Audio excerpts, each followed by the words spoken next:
Welcome to another new video.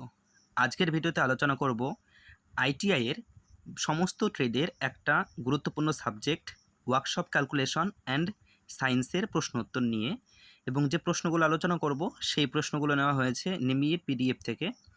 এই পিডিএফটা 2019 সালের, কিন্তু এই পিডিএফটা কিন্তু 2023 সালে যে পরীক্ষাটা হবে সেই পরীক্ষাতেও কাজে লাগবে। তো সেই পিডিএফ থেকেই প্রশ্নগুলো আলোচনা করছি। এর আগের ভিডিওতে 1 থেকে 33 নম্বর প্রশ্ন পর্যন্ত আলোচনা করা হয়ে গেছে। সেই ভিডিও যদি তোমরা না দেখে থাকো অবশ্যই দেখে এসো, আমি লিংক ডিসক্রিপশন বক্সে দিয়ে দেব। আর আজকে শুরু করব 34 নম্বর প্রশ্ন থেকে। 34 নম্বর প্রশ্ন, which one is non metal? তোমরা সবাই জানো যে মেটাল মানে হচ্ছে ধাতু, আর নন মেটাল মানে হচ্ছে অধাতু। নিম্নলিখিত যে অপশনগুলো দেওয়া আছে ABCD, এই 4টে অপশনের মধ্যে কোনটা অধাতু? মার্কিউরি মানে হচ্ছে পারদ, গ্রাফাইট, ব্রাস মানে পিতল, আর আয়রন মানে লোহা। এর মধ্যে গ্রাফাইট হচ্ছে একটা অধাতুর উদাহরণ। মার্কিউরি মানে কি? মার্কিউরি মানে হচ্ছে পারদ। পারদ কিন্তু একটা তরল ধাতুর নাম। হ্যাঁ, পরেরটা বলেছে which metal contents iron as a major content? এর মধ্যে কোন ধাতুতে মুখ্য উপাদান রূপে লোহা থাকে? আয়রন মানে কি? আয়রন মানে লোহা। আর মেজর কন্টেন্ট মানে মুখ্য উপাদান বা বেশি পরিমাণে লোহা থাকে। অপশনে আছে ব্রাস মেটাল মানে পিতল ধাতু, ব্রোঞ্জ মেটাল, জিঙ্ক, আর ফেরাস মেটাল। ফেরাস মেটাল মানে লোহা ধাতু। অপশন দেখে বোঝা যাচ্ছে যেখানে ফেরাস মানে হচ্ছে লোহা, তার মানে এখানে লোহার পরিমাণ বেশি থাকবে, মুখ্য উপাদান রূপে লোহা বেশি থাকবে। তাহলে উত্তর হচ্ছে অপশন ডি, ফেরাস মেটাল। 36 নম্বর প্রশ্ন, what is the name of the metal which do not contain iron? What is the name of the metal, অর্থাৎ ধাতুটার নাম কি? Which do not contain iron, যেটিতে লোহা নেই। লোহা নেই এমন একটা ধাতুর নাম। অপশনে আছে ফেরাস মেটাল লৌহ ধাতু, নন ফেরাস মেটাল অলৌহ ধাতু, ইনসুলেটিং মেটাল, আর নন ইনসুলেটিং মেটাল। উত্তর হবে নন ফেরাস মেটাল, মানে হচ্ছে অলৌহ ধাতু। নামেই অলৌহ ধাতু, তার মানে এখানে কোনো লোহা নেই এই ধাতুতে। 37 নম্বর প্রশ্ন, which one of the following properties মানে হচ্ছে গুণ বা বৈশিষ্ট্য, is the mechanical properties of metal? Mechanical properties মানে হচ্ছে যান্ত্রিক গুণ বা বৈশিষ্ট্য। Which one of the following properties is the mechanical properties of metal? এর মধ্যে মেটালের বা ধাতুর কোন গুণটা, এর মধ্যে ধাতুর কোনটা যান্ত্রিক গুণ? মেকানিক্যাল প্রপার্টিস মানে হচ্ছে যান্ত্রিক গুণ। উত্তর হবে ডাকটিলিটি। অপশনে কি কি আছে? ফিউজাবিলিটি মানে গলনীয়তা, ডাকটিলিটি মানে হচ্ছে নমনীয়তা, এটা হচ্ছে একটা মেকানিক্যাল প্রপার্টি, আর এটা হচ্ছে ফিজিক্যাল প্রপার্টির উদাহরণ। তারপরে আছে করোশন, স্ট্রাকচার। ঠিক আছে, তাহলে সঠিক উত্তর কি হলো? ডাকটিলিটি বা নমনীয়তা, এটা হচ্ছে মেটালের একটা মেকানিক্যাল প্রপার্টিসের উদাহরণ। 38 নম্বর প্রশ্ন, হুইচ ইজ এ ব্রিটাল মেটাল? ব্রিটাল মানে হচ্ছে ভঙ্গুর। এর মধ্যে কোনটা ভঙ্গুর ধাতু? ভঙ্গুর ধাতু মানে হচ্ছে যেটা সহজেই ভেঙে যায়, অল্পতেই ভেঙে যায়, একটুতেই, সেটাকে বলা হয় ভঙ্গুর ধাতু বা ব্রিটাল মেটাল। অপশনে আছে কাস্ট আয়রন মানে কাঁচা লোহা, স্টিল মানে হচ্ছে ইস্পাত। থামো, অপশনগুলো দেখাচ্ছি। এবার সিতে আছে মাইল্ড স্টিল, আর হচ্ছে অ্যালয় স্টিল। অ্যালয় স্টিল মানে হচ্ছে মিশ্র ধাতুর যে মিশ্র যে ইস্পাতটা, সেটা হচ্ছে অ্যালয় স্টিল। আর মাইল্ড স্টিল মানে হচ্ছে যেটা নরম ইস্পাত, সেটাকে বলা হয় মাইল্ড স্টিল। এখানে প্রশ্ন কি বলেছিল যে ভঙ্গুর লোহা কোনটা, ভঙ্গুর ধাতু কোনটা? এর মধ্যে ভঙ্গুর ধাতু হচ্ছে কাস্ট আয়রন বা যেটাকে কাঁচা লোহা বলা হয়, সেটা হচ্ছে একটা ব্রিটাল মেটালের উদাহরণ। 39 নম্বর প্রশ্ন, which mechanical property of a metal offers resistance to elastic deformation in a cutting tool? একটা ধাতুকে, ধরো একটা কাটিং টুলকে ভঙ্গুরতার হাত থেকে মানে ভেঙে যাওয়ার হাত থেকে রক্ষা করে কোন যান্ত্রিক গুণটি? ধাতুর কোন যান্ত্রিক গুণটি একটা কাটিং টুলকে ভেঙে যাওয়ার হাত থেকে রক্ষা করে? অপশানে বলেছে ডাকটিলিটি, ডাকটিলিটি মানে হচ্ছে নমনীয়তা, ম্যালিয়েবিলিটি, ম্যালিয়েটাল মানে একই ধরে নাও, যেটাকে নমনীয়তাই হবে। হার্ডনেস মানে হচ্ছে কঠোরতা, আর টাফনেস মানে ওরকমই কঠোরতা টাইপেরই। এখানে উত্তর হবে হার্ডনেস মানে কঠোরতা। সাপোজ ধরো তুমি একটা কাঠ কাটছো, তো কাঠ কাটার জন্য তুমি যদি প্লাস্টিক নাও তাহলে নিশ্চয়ই সেটা ভেঙে যাবে। তাহলে তোমাকে কাঠ কাটার জন্য কি নিতে হবে? কাঠ কাটার জন্য লোহার কোনো একটা কাটিং টুল নিতে হবে। তাহলে এই লোহার কাটিং টুলটা কেন ভাঙছে না? কারণ ওটা হার্ড বেশি, কাঠের থেকে ওটা হার্ড বেশি, তার জন্য ভাঙছে না। তার জন্য এটা সঠিক উত্তর হচ্ছে হার্ডনেস। এই কঠোরতার যে গুণটা সেটাই কিন্তু সেই কাটিং টুলটাকে ভেঙে যাওয়ার হাত থেকে রক্ষা করছে। 40 নম্বর প্রশ্ন, which property of material enables to formation of permanent deformation without fracture. ধাতুর কোন গুণের জন্য একটা ধাতুকে কোন রকম ফ্র্যাকচার ছাড়াই অন্য কোনো একটা ফর্মে বা রূপে রূপান্তর করা যায়, পার্মানেন্ট একটা ফর্মে। সাপোজ ধরো এটা একটা ধাতু, এই যে আমার আঙুলটা, এটা হচ্ছে একটা ধাতু। এই ধাতুকে আমি অন্য একটা ফর্মে, অন্য একটা রূপে রূপান্তর করব, কিন্তু সেখানে কোনো স্ট্রাকচার হবে না, ভাঙা হবে না। সাপোজ ধরো আমি এটাকে আঙুলটাকে এরকম করে দিলাম, তাহলে ধাতুটা প্রথমে কী ছিল, এরকম ছিল, পরে এরকম হয়ে গেল, ঠিক আছে, ওর পার্মানেন্ট একটা ফর্ম, রূপ গঠন তৈরি হয়ে গেল। কিন্তু কি হলো, এখানে কোনো ভঙ্গুরতা দেখা দিল না। এই যে রূপ পরিবর্তন করলাম, এটা কোন গুণের জন্য ঘটলো, ধাতুর কোন গুণের জন্য? এখানে এই যে উত্তরটা হবে সেটা হচ্ছে প্লাস্টিসিটি। এই প্লাস্টিসিটি যে প্রপার্টি রয়েছে বা গুণটা রয়েছে, এই গুণের জন্যই কিন্তু এই ধাতু কোনো না ভেঙেই আর একটা রূপে রূপান্তর হয়ে গেল। 41 নম্বর প্রশ্ন, which property of metal has its power of returning to its original shape after the applied force is released. ধরো এখানে একটা ধাতু আছে, এই ধাতুর উপরে আমি ফোর্স মানে কি বল প্রয়োগ করলাম। ধরো আমি এটাকে এইরকম করে রূপান্তর করলাম, এই ধাতুটাকে এরকম ছিল, আমি এটাকে ওপরের দিকে নিয়ে আসলাম, ঠিক আছে। নেওয়া আসার পরে এটাকে যখন আবার এই যে টান দিয়ে নিয়ে এসেছি, এটাকে আমি ছেড়ে দেবো, আবার আগের রূপে ফিরে আসবে, ঠিক আছে, কিন্তু কোনো রকম ফ্র্যাকচার ঘটবে না। এই যে গুণটা, এই গুণটাকে কি বলা হয়? এই গুণটাকে বলা হয় ইলাস্টিসিটি। কি বলা হয়? ইলাস্টিসিটি। তোমরা শুনেছো নাম ইলাস্টিক, মানে যেটা হচ্ছে প্যান্টে যেটা থাকে রাবারের প্যান্টে, বা তোমরা রাবার বলতে পারো। রাবারটাকে টানলে কি হয়? টানলে সেটা যায়, লম্বা হয়ে যায়, আবার ছেড়ে দিলে আগের অবস্থায় চলে আসে, সেই অবস্থাটার কথা বলছে এখানে। পরে বলেছে 42-এ, which property of a metal possessed by it melts when heat is applied. বলছে ধাতুর কোন গুণের জন্য যখন আমরা হিট অ্যাপ্লাই করি, তখন সেটা গলে যায়। ধাতুর কোন গুণের জন্য ধাতুর ওপরে তাপ প্রয়োগ করলে সেই ধাতুটা গলে যায়? অপশনে কী কী বলেছে? কন্ডাক্টিভিটি, ম্যালিয়েবিলিটি, ফিউজেবিলিটি আর টেন্সিটি। উত্তর হবে ফিউজেবিলিটি। ফিউজেবিলিটি মানে হচ্ছে গলনশীলতা বা গলনীয়তা। 43 নম্বর প্রশ্ন, which alloy used in electric lamp as filament. Electric ল্যাম্পে ফিলামেন্ট হিসাবে কোন অ্যালয় মানে কি? অ্যালয় মানে হচ্ছে সংকর ধাতু। কোন সংকর ধাতু ব্যবহার করা হয়?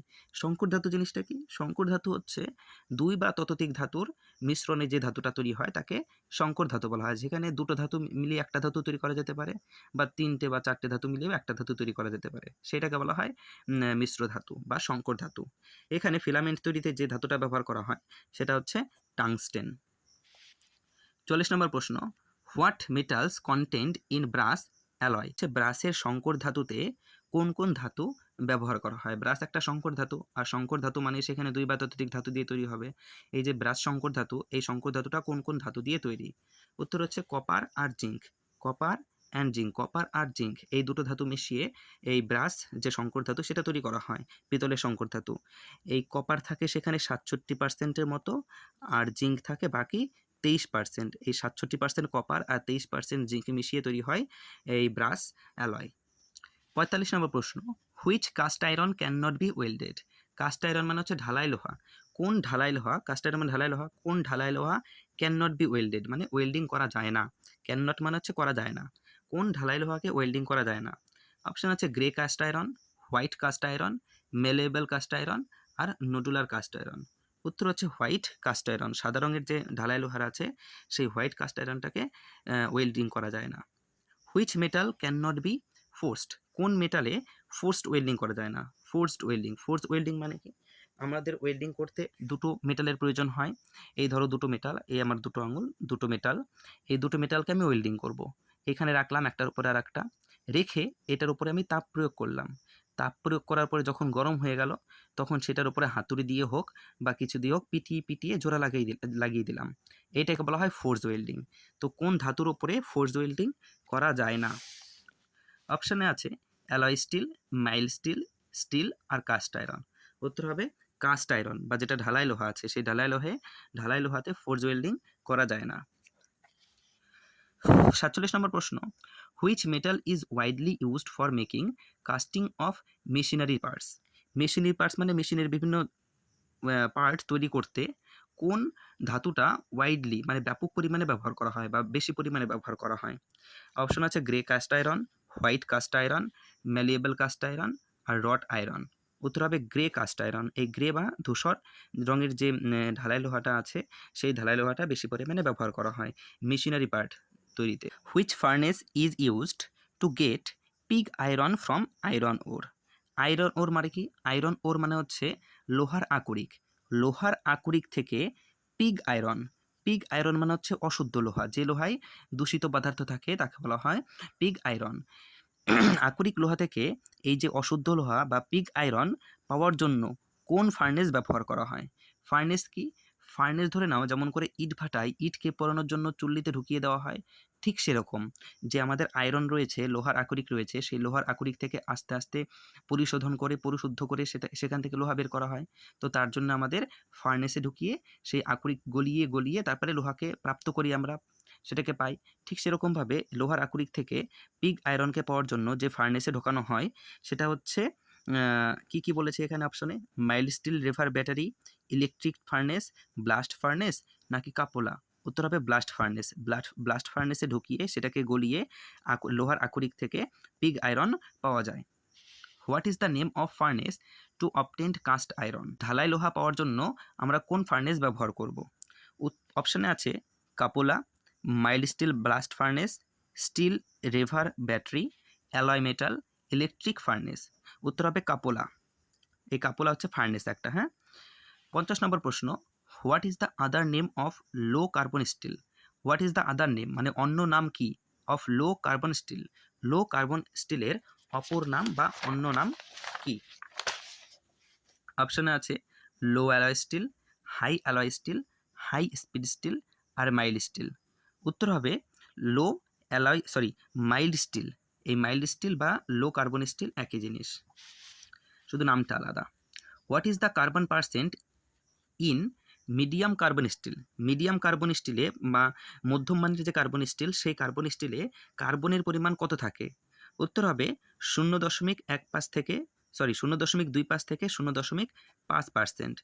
মিডিয়াম যে কার্বন স্টিল সেখানে কার্বনের পরিমাণ 0.25% থেকে 0.5% থাকে। পরবর্তী প্রশ্ন, what is the carbon percentage in low carbon steel? Low carbon স্টিলে কার্বনের পরিমাণ কত? লো কার্বন স্টিলে কার্বন থাকে 0.15 থেকে 0.25%। 53 নম্বর প্রশ্ন, what is the carbon percentage in high carbon steel? High carbon স্টিলে কার্বন কত পরিমাণে থাকে? উত্তর হবে 0.50% থেকে 1.50%। 54 নম্বর প্রশ্ন, what is the ore of aluminium? Ore মানে আগে বলেছি, ওর মানে হচ্ছে আকরিক। এই আকরিক জিনিসটা কি? খনি থেকে যখন ধরো অ্যালুমিনিয়ামের খনি আছে, সেই অ্যালুমিনিয়ামের খনি থেকে আমরা সরাসরি কিন্তু অ্যালুমিনিয়াম পাই না। কি করি? অ্যালুমিনিয়ামের যে আকরিক, সেই আকরিকটা উত্তোলন করি, তারপরে সেই আকরিকটাকে পরিশুদ্ধ করে সেখান থেকে আমরা অ্যালুমিনিয়ামটা পাই। তাহলে এখানে বলেছে অ্যালুমিনিয়ামের আকরিকের নাম কি? এই অ্যালুমিনিয়ামের আকরিকের নাম হচ্ছে বক্সাইট। তাহলে প্রথমে বক্সাইট উত্তোলন করি, তারপরে বক্সাইটকে পরিশুদ্ধ করে তার থেকে আমরা অ্যালুমিনিয়াম পাই। 55 নম্বর প্রশ্ন, which property of a metal enables it by which it can be drawn out into wires under tension without rupture? বলছি এবার বাংলা মানে কি বলছে, ধাতুর কোন ধর্মের জন্য আমরা একটি ধাতুকে তারের মতো টানতে পারি, মানে তার যেরকম হয় লম্বা সেরকম একটা ধাতুকে কোন ধর্মের জন্য সেই তারের মতো করে আমরা টেনে নিতে পারি, কিন্তু সেখানে কোনো ভঙ্গুরতা দেখা দেবে না। রাপচার মানে হচ্ছে কোনো ক্ষয়ক্ষতি হবে না সেই ধাতুটার, কিন্তু সেটাকে তার রূপে সেটাকে আমরা টানতে পারি। উত্তর হবে ডাকটিলিটি। ডাকটিলিটি মানে হচ্ছে নমনীয়তা। 56 নম্বর প্রশ্ন, which among the following is an insulator? এর মধ্যে কোনটা একটা ইনসুলেটর? ইনসুলেটর মানে প্রতিরোধক, ঠিক আছে? প্রতিরোধ মানে বুঝতে পারছো, যেটা প্রতিরোধ দেয়, প্রতিরোধ করে, অপরিবাহী বলতে পারো। এর মধ্যে ইনসুলেটর যেটা, সেটা হচ্ছে কপার, অ্যালুমিনিয়াম, সিলভার নাকি মাইকা? উত্তর হবে মাইকা। মাইকা মানে হচ্ছে অভ্র। অভ্র একটা ইনসুলেটরের উদাহরণ, ঠিক আছে? প্রতিরোধক যাকে বলে বাংলায়। 57 নম্বর প্রশ্ন, which rubber is used as insulator for power cables and control wires? Power cable এবং কন্ট্রোল ওয়্যার মানে হচ্ছে তার, পাওয়ার কেবল এবং কন্ট্রোল ওয়্যারে ইনসুলেটর রূপে কোন রাবার ব্যবহার করা হয়? ওখানে উত্তর হবে সিলিকন। যে সিলিকন রাবার, সেই সিলিকন রাবার ব্যবহার করা হয়। 58 নম্বর প্রশ্ন, which alloy steel is used to make permanent magnet. Magnet মানে জানো চুম্বক, আর পার্মানেন্ট মানে হচ্ছে স্থায়ী। স্থায়ী চুম্বক তৈরিতে কোন অ্যালয় স্টিল ব্যবহার করা হয়? অ্যালয় স্টিল মানে হচ্ছে সংকর স্টিল। কোন সংকর স্টিল ব্যবহার করা হয়? উত্তর হবে cobalt steel. Cobalt steel permanent magnet তৈরিতে ব্যবহার করা হয়। হুইচ ইনসুলেটর, ইনসুলেটর মানে আগেই বলেছি প্রতিরোধক, কোন প্রতিরোধক ইজ ইউজড ব্যবহার করা হয় ইন ওভারহেড লাইন। ওভারহেড মানে হচ্ছে মাথার উপরের যে লাইনগুলো, সেই ওভারহেড লাইনে কোন ইনসুলেটর বা প্রতিরোধক ব্যবহার করা হয়? অপশানে আছে মাইকা, রাবার, পিভিসি আর প্রোক্লিন। উত্তর হবে প্রোক্লিন বলছি, এটা পোর্সেলেন। উত্তর হবে পোর্সেলেন। পোর্সেলেন মানে ওই চীনামাটি বলতে পারো, পোর্সেলেনের বাংলা চীনামাটি। 60 নম্বর প্রশ্ন, which insulating material is used for making switches. আমরা যে কারেন্টের বোর্ডে সুইচ দেখতে পাই, সেই সুইচ তৈরিতে কোন ইনসুলেটিং বা কোন প্রতিরোধক ব্যবহার করা হয়? অপশনে আছে পোর্সেলেন, পিভিসি, ব্যাকেলাইট আর ইবোনাইট। উত্তর হবে bakelite. What is the name of the property of an insulation that should break down or puncture on application of high voltage.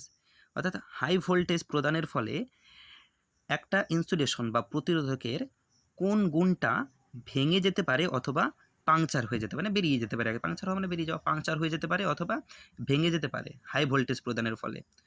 অপশানে আছে dielectric strength, specific resistance, mechanical strength আর non absorption. উত্তর হবে এখানে dielectric strength. যে dielectric strength সেটা breakdown হয়ে যেতে পারে বা পাংচার হয়ে যেতে পারে। পরের প্রশ্ন 62 নম্বর, which alloy steel is using for making precious instrument. Precious মানে হচ্ছে মূল্যবান। মূল্যবান ইনস্ট্রুমেন্ট তৈরিতে কোন অ্যালয় স্টিল বা সংকর স্টিল ব্যবহার করা হয়? উত্তর হবে ইনভার স্টিল। অপশানে কী কী ছিল? Silicon steel, manganese steel, invar steel আর ভ্যানেডিয়াম। উত্তর কী হলো? যে invar steel. Invar steel precious instrument তৈরিতে ব্যবহৃত হয়। আজকের ভিডিওর last question, which steel is used for making files and cold chisel. File, যে ফাইল দিয়ে আমরা মেটালকে ঘষে ঘষে সমান করি সেই ফাইল, আর কোল্ড চিজেল, চিজেল দিয়ে আমরা কিছু কিছু মেটাল কাটতে ব্যবহার করি চিজেল। এই ফাইল এবং কোল্ড চিজেল তৈরিতে কোন স্টিল ব্যবহার করা হয়? অপশানে আছে low carbon steel, medium carbon steel, high carbon steel আর স্টেনলেস স্টিল।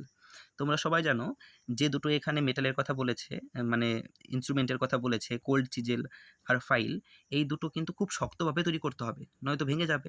খুব শক্তভাবে যেহেতু তৈরি করতে হবে, তার জন্য যে কার্বন স্টিলটা ব্যবহার করতে হবে সেটা হচ্ছে হাই কার্বন স্টিল। যদি হাই কার্বন স্টিল না ব্যবহার করি তাহলে সেটা নরম টাইপের হবে, বেশি শক্ত হবে না, ভেঙে যাবে তাড়াতাড়ি কিছুটা কাজ করলেই।